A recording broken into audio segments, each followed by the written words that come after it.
নমস্কার বন্ধুরা, নতুন বছর সবাইকে হ্যাপি নিউ ইয়ার। আগেও অনেকবার জানিয়েছি, ভিডিওটা যখন করেছি তখন তো আর নিউ ইয়ার তখনও আসেনি, কিন্তু মাথার মধ্যে একটা বুদ্ধি আসলো যে এই যে সারাটা বছর কাটালাম 2024, কীভাবে কাটালাম। আমার তো মোটামুটি ভালোই গেছে, তাই ভাবলাম যে 2024টাকে একটুখানি ফ্রেমবন্দি করি।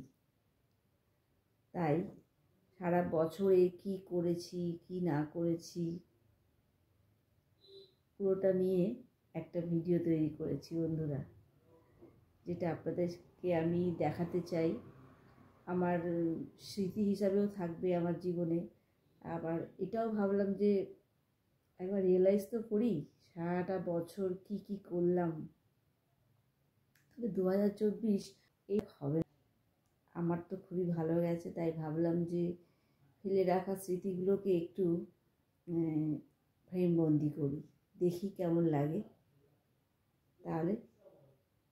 তাই ছোট ছোট ছবি নিয়েই আমি ভিডিওটা তৈরি করেছি আর কি, ফ্রেমবন্দি করেছি। আশা করি আপনাদের ভালো লাগবে। চলুন তাহলে। 12ই জানুয়ারি ছিল আমাদের খাদ্য মেলা। আমরা দুই জা মিলে খাদ্য মেলায় দোকান দিয়েছিলাম, দারুণ এনজয় করেছিলাম। তারপরে ছিল 30শে জানুয়ারি, আমার ভাগ্নির বিয়ে। তাই রেডি হয়ে গেছিলাম শাশুড়ি মাকে নিয়ে। এই যে আমার ভাগ্নি, দারুণ আনন্দ করেছিলাম বন্ধুরা ভাগ্নির বিয়েতে। বিয়ে, বউ ভাত, গায়ে হলুদ সব অনুষ্ঠানই অ্যাটেন্ড করেছিলাম। আর আমার ভাগ্নিকে তো খুব সুন্দরই দেখতে, খুবই ভালো লাগছিল। আর এই যে আমার ভাগ্নি জামাই, বউ ভাতের ছবি। খুব এনজয় করেছিলাম সবাই মিলে।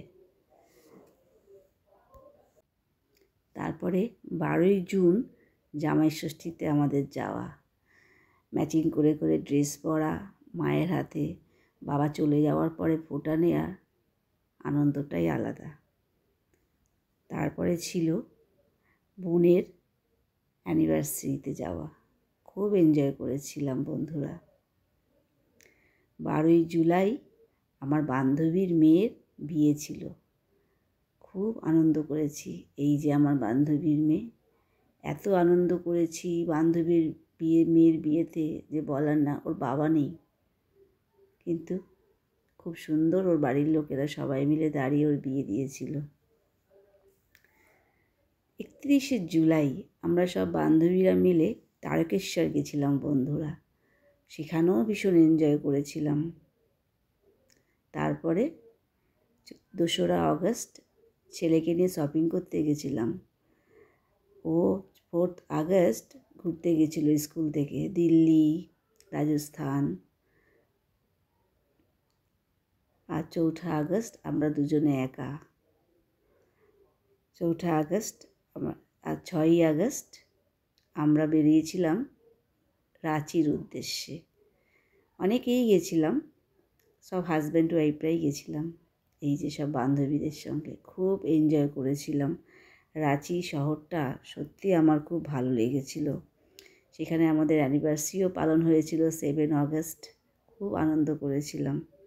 ওখান থেকে ঘুরে এসে গেছিলাম 12ই আগস্ট শ্যামসুন্দরী মায়ের কাছে, মাকে অনেক দর্শন করলাম। তারপরেই 17ই আগস্ট এই বান্ধবীর বাড়ির মনসা পুজো, খুব ভালো লাগে এই পুজোয়। আমি উপাস ছিলাম, আমার বান্ধবীও উপাস ছিল বন্ধুরা। 19 আগস্ট রাখি পূর্ণিমা ছিল, ভাইকে রাখি পরাতে গেছিলাম, দারুণ এনজয় করেছিলাম। তারপরে বরের দোকানে এসে বরের সঙ্গে সেলফি তোলা। তারপরে ছিল যোগ দিবস, 5 সেপ্টেম্বর যোগা দিবসেও আমরা দারুণ এনজয় করেছি। জীবনে এই প্রথমবার কোনো একটা যোগা দিবসে, প্রথম জীবনে, সত্যি খুব আনন্দ করেছিলাম বন্ধুরা। 8ই সেপ্টেম্বর গুরুদেবের আশ্রমে চলে গেছিলাম। তারপরে 12ই সেপ্টেম্বর বান্ধবীর বাপের বাড়ির গৃহপ্রবেশ ছিল, সেখানেও খুব এনজয় করেছি। 17ই সেপ্টেম্বর ছিল রান্না পুজো, ফ্যামিলির সবাই মিলে গেছিলাম মামির বোনের বাড়িতে। ভাবা যায়, সেখানেও দারুণ এনজয় করেছিলাম আমরা সবাই মিলে। 30শে সেপ্টেম্বর মেয়েকে এয়ারপোর্ট থেকে নিয়ে এসে 6ই অক্টোবর আমরা সবাই মিলে অ্যানিভার্সারি পালন করেছিলাম বন্ধুরা। তখন আমাদের অ্যানিভার্সারি ছিল না, কিন্তু আমার মেয়ে যেহেতু ছিল না, মেয়ে এসেছে, সেই উপলক্ষে সবাই মিলে আমরা খাওয়া দাওয়া করতে গেছিলাম। আর ওইখানে ওরা এইসব কাণ্ডগুলোই করেছিল। আমাদের 25 বছর পূর্ণ হয়েছিল, তো তখন মেয়ে চলে গেল, তাই জন্য না আর পালন করা হয়নি। তো মেয়ের অপেক্ষাতেই ছিলাম, মেয়ে যখন আসবে তখনই করব, সেই জন্যই করা। আরও এনজয় করেছিলাম সেই জন্য।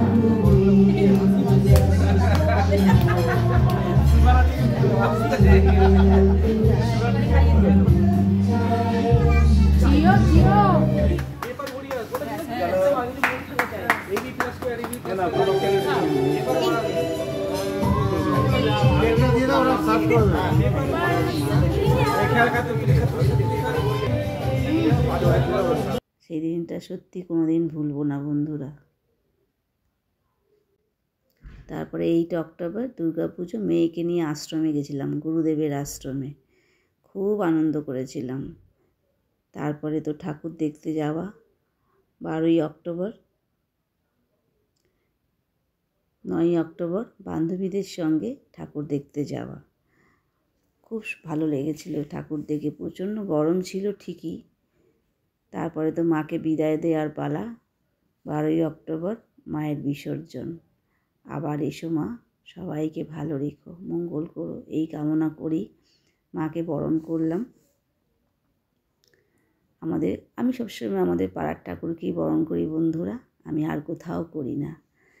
17ই অক্টোবর ছিল লক্ষ্মী পুজো। ঘরের লক্ষ্মী করতেই হবে, নিজেও তাই লক্ষ্মীমন্ত বইয়ের মতো সেজে নিয়েছিলাম বন্ধুরা। 20 অক্টোবর এই বান্ধবী আমার বাড়িতে এসেছিল রান্নার ভিডিও শ্যুট করতে। তারপরে চলে গেছিলাম 26শে অক্টোবর আমরা সব বান্ধবীরা মিলে দেওঘর গেছিলাম। খুব এনজয় করেছি, খুব।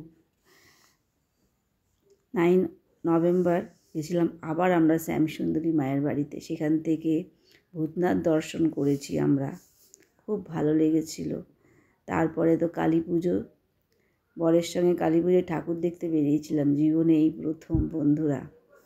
তারপরে ভাইফোঁটা, ভাইয়েরকে ফোঁটা দিলাম, খুব ভালো লাগলো।